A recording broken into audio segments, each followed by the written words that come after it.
Hi guys, let's do the homework on sequences summations. You saw I didn't assign too many things. I want to focus on the summations, so I'm going to do the two special problems that I assigned, like here. Number 34. I'm not going to do all of them. Let's do 34.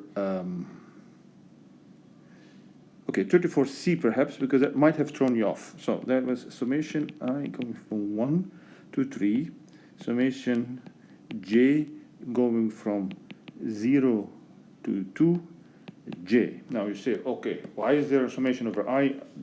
I doesn't play. Well, let's see. Does it play or does it not play? So I'm going to, as always, make a table of the outer loop is I, so I'm going to let I go through 1, 2, and 3, because that's the values that it has, and then j is going to go from 0 to 2, cycle to these values, and then I calculate the value of j here. I just write it one more time.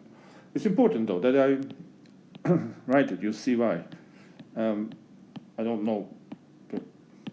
Okay, so I is 1. But then the j loop starts, and it starts with 0, and then 1, and then 2. So during this whole time, I keeps being 1. And then only then I changes to the next number, 2. And again, we have our loop here, so 0, 1, 2.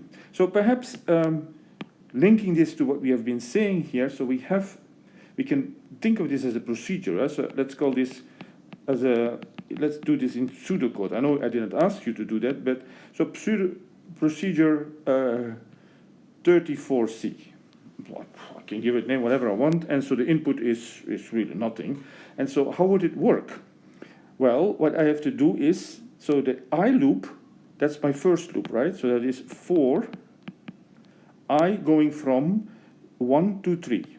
So let me do it this one, I going from 1 to 3. That is exactly what this symbol says.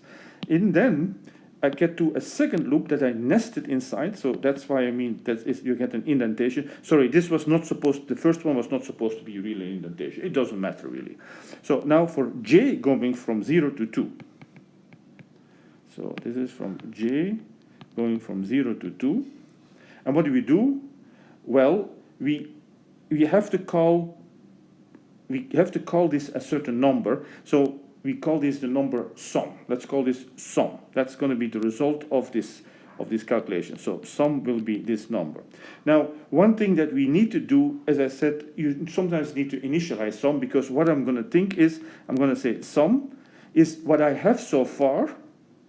So I have, like in this case here, let's see. I'm going to, before I go on here, let's see, let's fill in our table a little bit, right?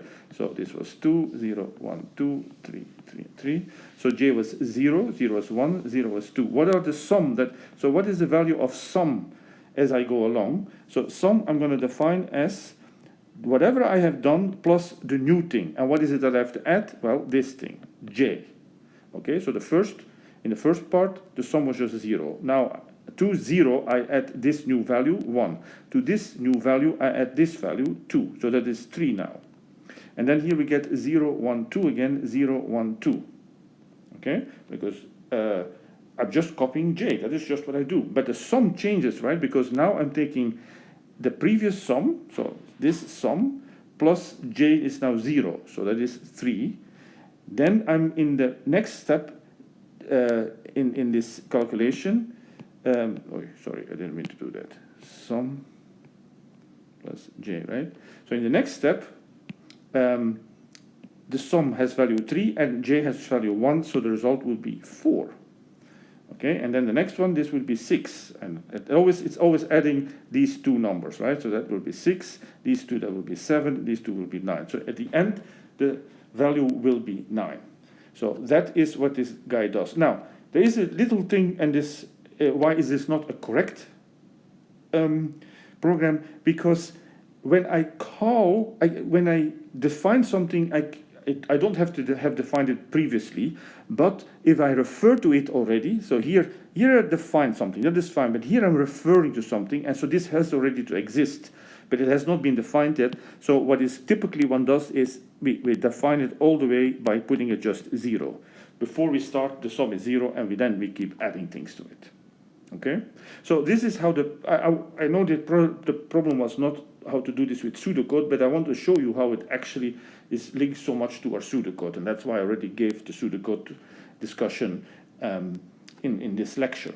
Now, in previous lecture, of course, we normally, if we do this, we normally don't calculate this last guy, right? What we just do is we calculate the sum. We just put down the values here, and then, the values that we get here, and then we just add everything. 0 plus 1 plus 3, 4, 6, 7, 9. Okay, the result is the same. Okay, I really don't think I should do many more, because they're always the same.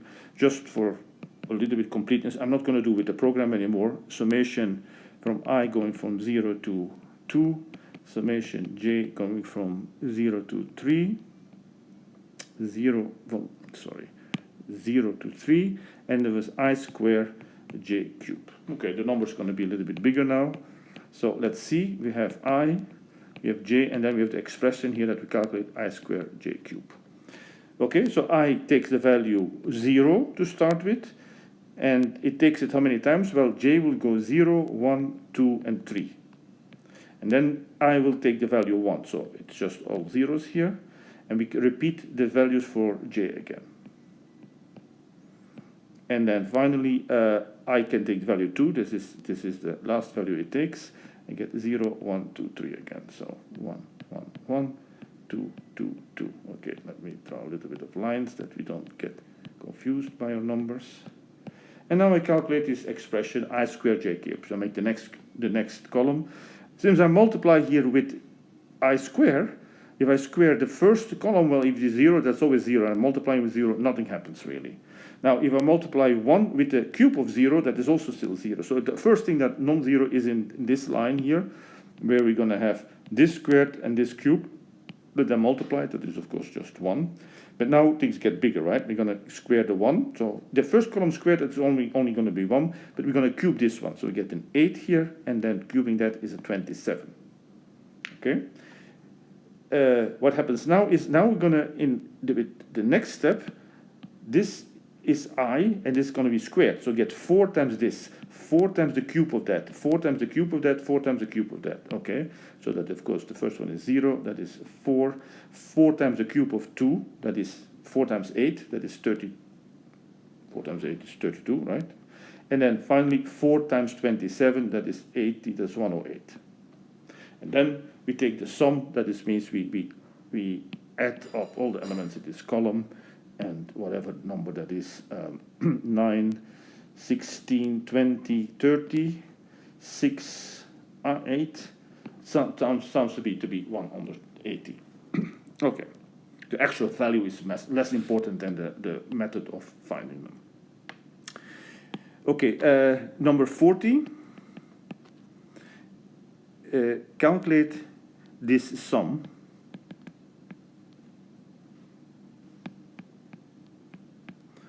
And this is the sum of the cubes from the 99 to the cube of 99 all the way to the cube of 200. And it indicates, we can use the table here. So the formula in the table, I'm just going to repeat it for you. It's a very, I'm going to write it down. So k going from 1 to n of the cubes. And the formula is this, n squared, n plus 1 squared over 4.